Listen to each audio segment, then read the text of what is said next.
Hello, I'm Jane Farnham from Great British Speakers, and I'm here today chatting with the fabulous, inspirational Winnie Awa. Hi, Winnie. Hi, Jane. It's so wonderful to be here. Thanks for having me. Yeah, and you're here, but you're actually out of the UK at the moment in some wonderful far land, and I'm very jealous. I am. I think this is one of the benefits of the pandemic, which reminded us all that we can work from anywhere as long as there's an internet connection. Exactly. Brilliant. So, you first came to our attention, Winnie, because of your great award winning work in STEM. Now, we're going to be finding out more about that and also the fact that you don't just talk about STEM because you talk about lots. But give us a little bit of a background on your life in the corporate world prior to your speaking. Absolutely. Absolutely. I mean, it's probably useful to start from the fact that I am Nigerian born and I moved to the UK to study. And I studied computing and business. And right after that, I went into the corporate world. I was working as a technology consultant at Ernst& Young. And having learned the ropes there, working across multiple industries from finance through to retail, I got my retail bug. And from Ernst& Young, I moved on to Net-a-Porter, much to the confusion of my Nigerian parents. They were expecting JP Morgan and and Goldman Sachs and other management consulting houses. And I remember my sister saying, do not say fashion to them, just say e-commerce.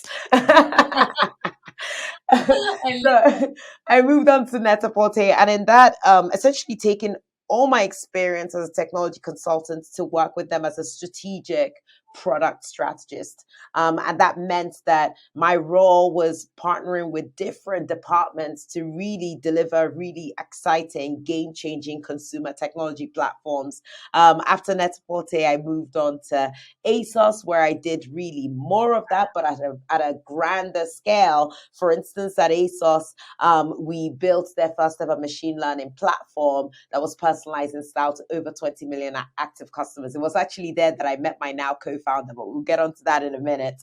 After ASOS, I also spent some time at LVMH. The thing that has brought my career together, certainly my corporate career together, is that beautiful intersection between consumer experience, data, and digital. And thinking about how you create new things that utilize technology to make our lives easier. Wow, you've been there, done that, haven't you? And it sounds like your parents were a real driving force behind it all. So, the key theme, of course, to all of this is innovation. So, obviously, you're a great innovator. But how important is diversity in order to innovate? I mean, does it come into the whole process? Absolutely think so. I mean, to even answer that, if we just think about what each of those things mean, what is innovation? It's the idea of bringing to market or creating something, perhaps a new idea, a new process, or even looking at an existing idea and putting a new lens on that. It's all about newness. It's all about novelty, doing things in a way they've never been done before. And when you think about diversity, we're really thinking about the idea that there are various people that exist in this world, right? People with different cultural backgrounds, people with different race, nationalities, lifestyles, sexual orientation. They're like, as a universe, we all contain multitudes. And the way I really see innovation and diversity is an illumination path to innovation. In order to really innovate, you have to take into consideration all of those different experiences to be able to come up with something new. So I think it's actually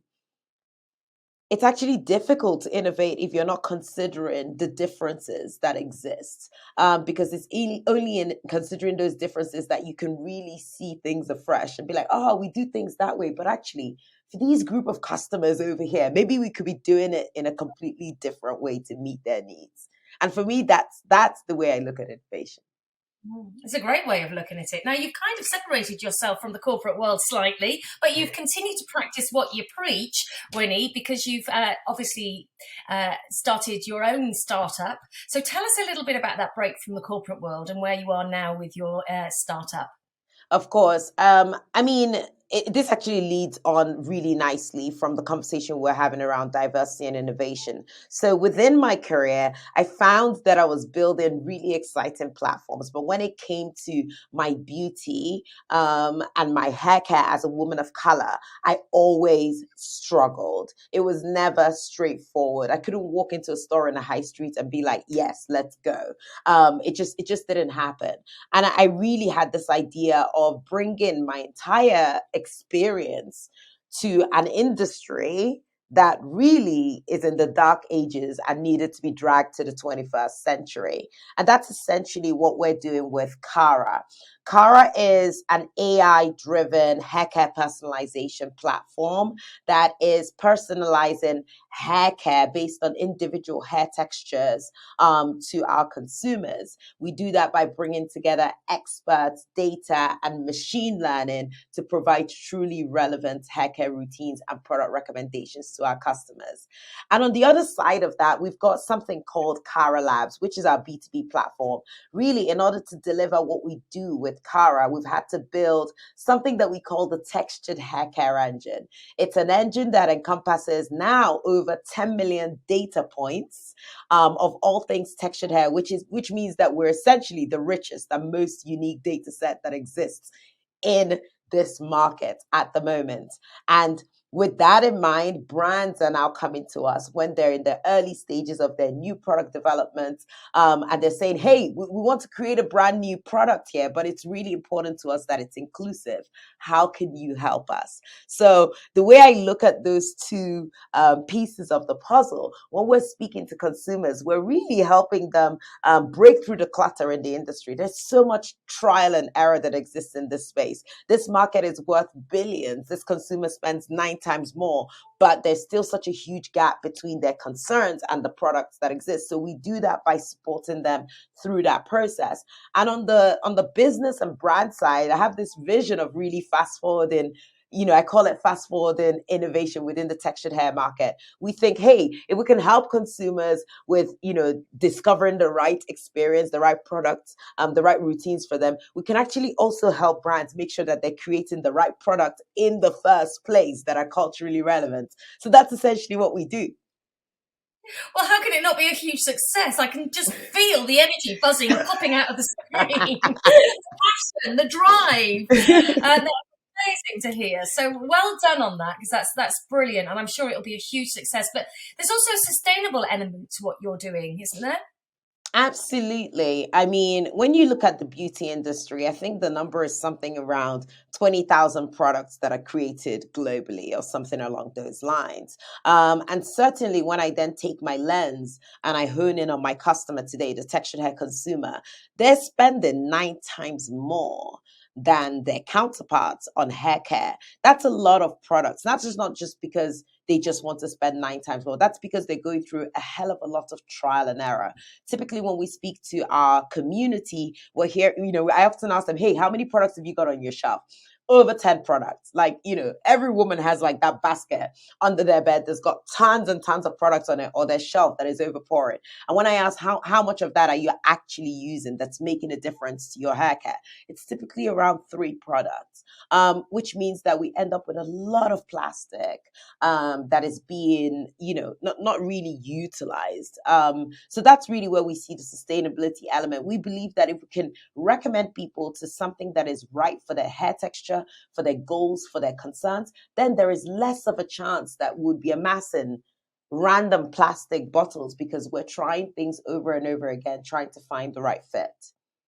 Yeah, we seem to be addicted to product and plastic, and we need to move away from it big time. So outside of business then, because we talked about your corporate work, your startup, you are highly engaged, of course, in initiatives outside of the workplace. So talk to me about those.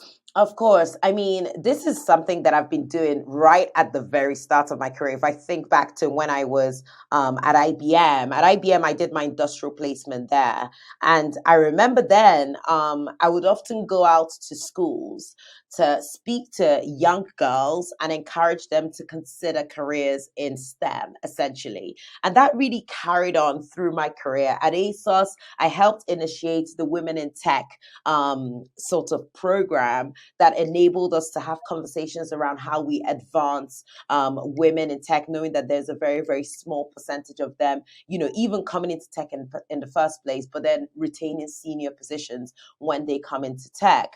Now, as part of Innovate UK, we actually won the Women in Innovation Award last year with Innovate UK. And as part of that, I'm now a mentor to other young innovators, other female innovators, other innovators of color, to actually share my experience and ensure that I'm sharing the learnings that I'm getting through with my journey. Because there's nothing better than being able to speak to someone who perhaps has done the thing that you've done before, and they can really be that sounding board for you. And I've just started something recently. It was at International Women's Day. I'm always concerned with how can we make these things more tangible?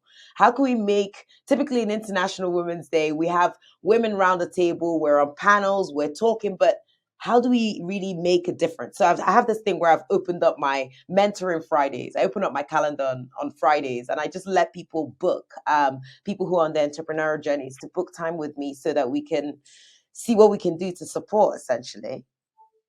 I love that. That's just open and putting yourself out there, which I love. Literally putting your money where your mouth is. I like it a lot. So talk to me about your speaking, because obviously we're talking sustainability, we're talking startup, we're talking business, we're talking STEM. I mean, what's not to love, but what do you love to talk about the most, and where can you really give people a key takeaway and help businesses with their staff? Absolutely. I love speaking about entrepreneurship because there's so many angles and so many elements to that. I believe that entrepreneurship is one of the biggest personal development journeys that you could really go on. It throws up a mirror. You learn about your strengths, you learn about your weaknesses, and you learn about how to make something work despite the odds. And I think that this is relevant not just for say, for instance, people who are embarking on starting their own businesses. It's also relevant within companies. Today when I hire, I'm actually looking out for somebody who can be an entrepreneur within the role.